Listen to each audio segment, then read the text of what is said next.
جب صاحب جب ہم بات کرتے ہیں صحافت کی، رپورٹنگ کی، خبروں کی، تو ریڈیو پاکستان کا نام بھی بہت اہم اس سلسلے میں ہو جاتا ہے۔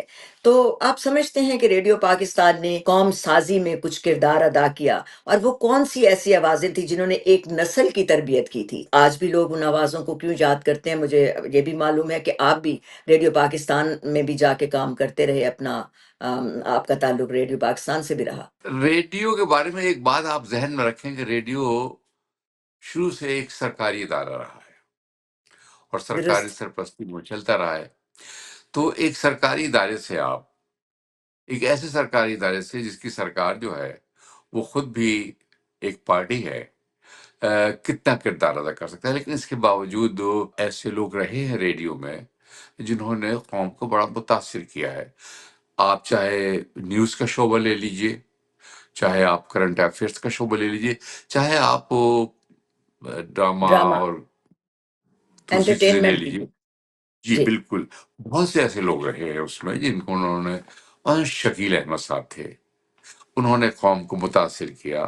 شکیل احمد کے علاوہ اگر آپ جانیں تو وہ انور بہزاد تھے، جو خبریں پڑھا کرتے تھے۔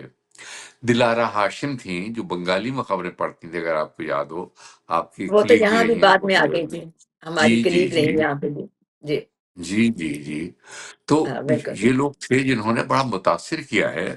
اور پھر ڈرامے کے سائڈ پر آپ دیکھ لیجئے، مونی حمید تھیں، طلعت حسین، سلیم احمد، بڑی یاسمین آوازیں تھیں، طاہر، خوبصورت آواز۔ یہ ایسے نام تھے جنہوں نے لوگوں کو بڑا متاثر کیا ہے۔ اور لوگ اس زمانے میں ریڈیو کو سنتے تھے، لیکن خبروں کی حد تک میں یہ کہوں گا کہ بہت زیادہ لوگ متاثر نہیں تھے۔ خبریں پڑھنے والوں سے متاثر تھے، لیکن خبریں جو دی جاتی تھیں ان سے اتنے متاثر نہیں ہوتے تھے۔ اور اس کے لیے پھر وہ فورن ریڈیوز، بی بی سی یا وائس آف امریکہ کو سنتے تھے۔ جی ہاں، بالکل مجھے یاد ہے، سیربین تو بہت مشہور تھا ایک زمانے میں، جی جو بی بالکل بی سی کا بالکل۔ پروگرام بہت سنا جاتا تھا۔ اچھا یہ بتائیے گا کہ کیا جب ٹیلی ویژن آ گیا، پھر اس کے بعد 60 کی دہائی میں ٹیلی ویژن پاکستان میں آیا، تو پاکستان ٹیلی ویژن نے صحافت پر کس طرح کے اثرات ڈالے؟ کچھ بدلا اس کو، یا کیا صورت بنی اس کی؟ اصل میں اگر آپ ریڈیو اور ٹیلی ویژن تھوڑا سا فرق کریں گے تو ریڈیو صرف آواز ہے، ٹیلی ویژن آواز اور تصویر دونوں ہے۔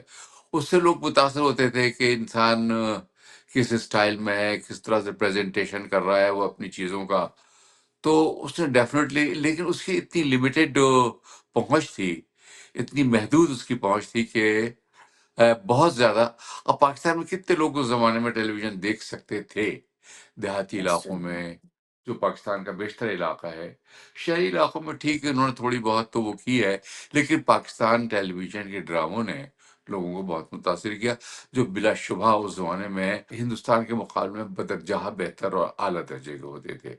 اور اس میں بھی بڑے اچھے لوگ تھے جنہوں نے بڑے کام انجام دیے ہیں وہاں پر۔ اگر آپ ان کے دیکھیں تو آپ کو پتہ چلے گا کہ ان لوگوں نے جیسی خدمات انجام دی ہیں، ایسی خدمات تو ہندوستان میں اگر آپ کمپیریٹیولی دیکھیں تو آپ کو نظر نہیں آئے گی۔ قوی خان ہے، ان کے ڈراموں میں دیکھیے آپ، عابد علی ہیں، راحت کاظمی ہیں، محبوب عالم، طلعت حسین، یہ بڑے بڑے نام تھے جنہوں نے بڑا متاثر کیا ہے ڈرامے کے سائٹ پر۔ اور پھر نیوز میں بہت اچھے اور بڑے اہل لوگ تھے، خاص طور پر آپ کے بھی کلیگ رہے ہیں ہمارے بھائی خالد حمید، بالکل، ماں پارا صفدر، اس کے مہاپارا بعد صفدر۔ اس زمانے میں کیونکہ ماں جی شائستہ زید، جی شائستہ بالکل، زید، سریہ شہاب، جی بالکل یہ سریہ سارے شاہ، نام اس دور کی یادگار ہیں۔ بہت بالکل۔ جی بالکل بالکل بالکل۔ تو 2000 کے بعد پاکستان میں نجی نیوز چینلز کی ایک طرح سے بھرمار ہونے لگی، ایک کے بعد دو، دوسرے تیسرے، اب تو پتہ نہیں جسے کہتے ہیں 100 کے حساب سے شاید ضرور ہوں گے، یا درجنوں کے حساب سے تو ضرور ہوں گے۔ اس تبدیلی نے صحافت کو کیا دیا اور کیا کھو لیا؟ مطلب اس سے کیا چھین لیا؟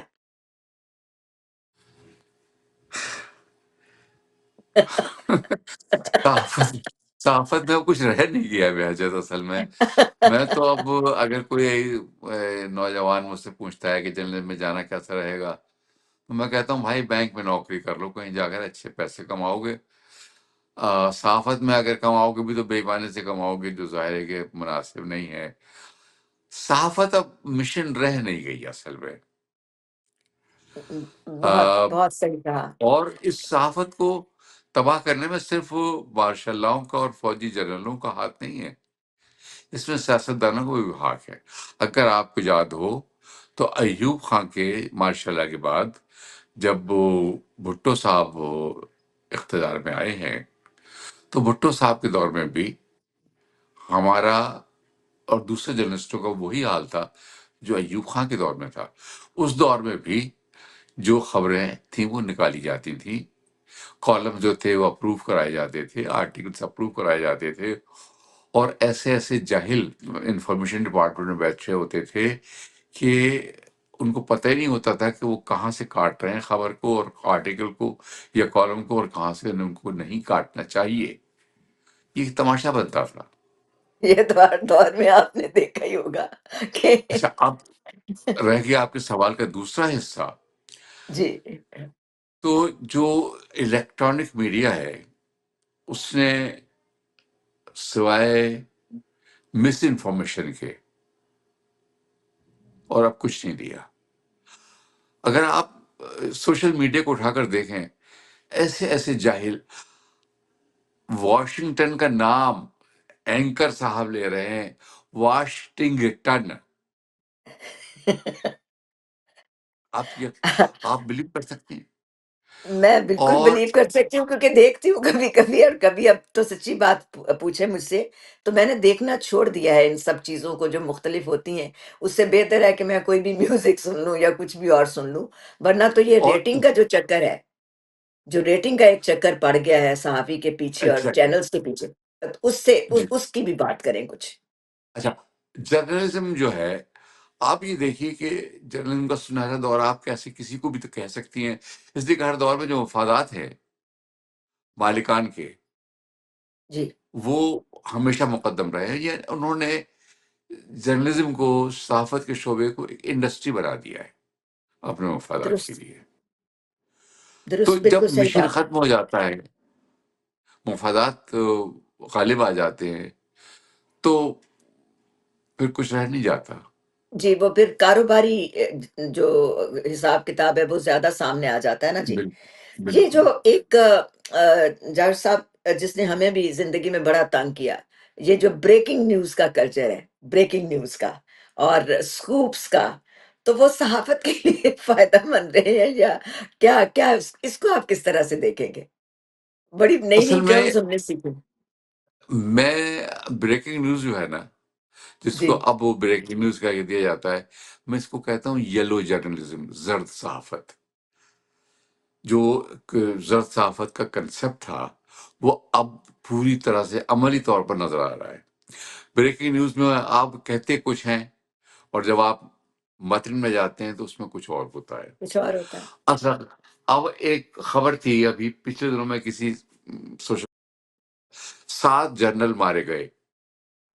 وہ پتا چلا بھارت میں کبھی کچھ دن پہلے کوئی حادثہ ہوا تھا جس میں ان کا ایک فارمر آرمی چیف مارا گیا تھا اور کچھ 2-3 جنرل اس کے ساتھ تھے.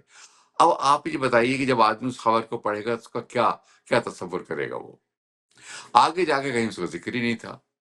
تو یہ زرد صحافت کا ایک عملی نمونہ آپ جو ہے وہ اس سوشل میڈیا کے اسٹور دیکھ رہے ہیں، جس نے صحافت کو، میں کیا لفظ استعمال کروں، اس کی تذلیل کی ہے، اس کو ایک گالی بنا دیا ہے صحافت کو.